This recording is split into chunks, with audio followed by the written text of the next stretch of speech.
So what does it mean for this symbol to emerge from, the feminine symbol, let's say, to emerge from chaos? Well, this picture, this is a picture of Venus, the goddess of love, right?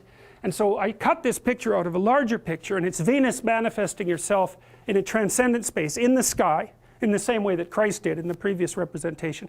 And she has rays coming off her, and there's all these men who are knights kneeling in front of the image. Well, what does that mean? Well, it means that men use the image of female perfection to motivate themselves. And that's exactly right. That's precisely what they do. You see that in the Tom Sawyer story. So Tom Sawyer is about 12 years old, and he's still hanging around with his friends like Huck Finn.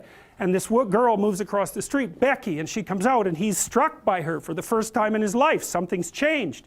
And the first thing he does is hop up on a picket fence and show off and balance in front of her. And he's saying, well, look at me, look at me.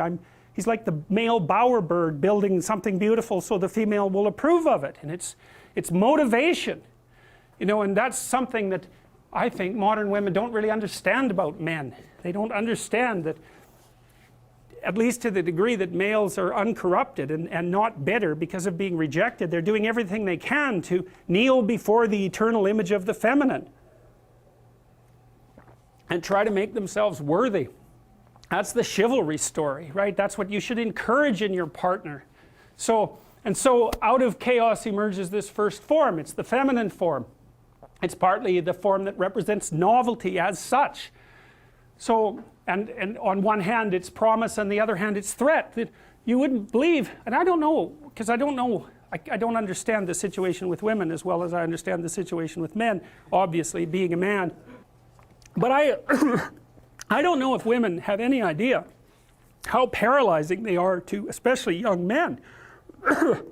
A very large number of my clinical clients, but also young men I've talked to in general, are absolutely terrified of women because they're terrified of being rejected.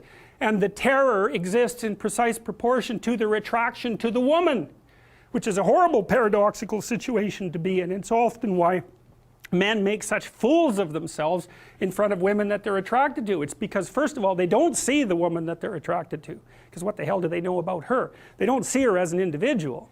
They see her as the manifestation of a judgmental ideal.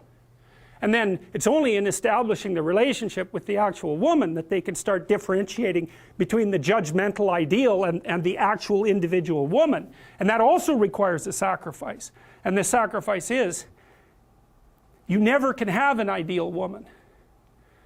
So to have a relationship with any woman, you have to sacrifice the relationship with the ideal woman, and you have to see the individual woman and separate her from the ideal.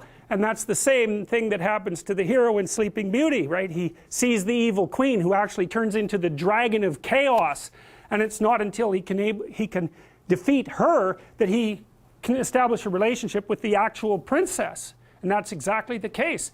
I had one of my clients who ran this men's group, which was quite interesting. One of the things they had the initiates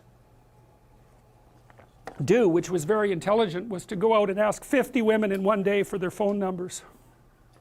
Why?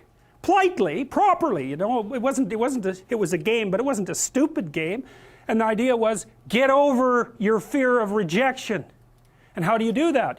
By encountering it continually and continually and continually, so that you're no longer paralyzed by this.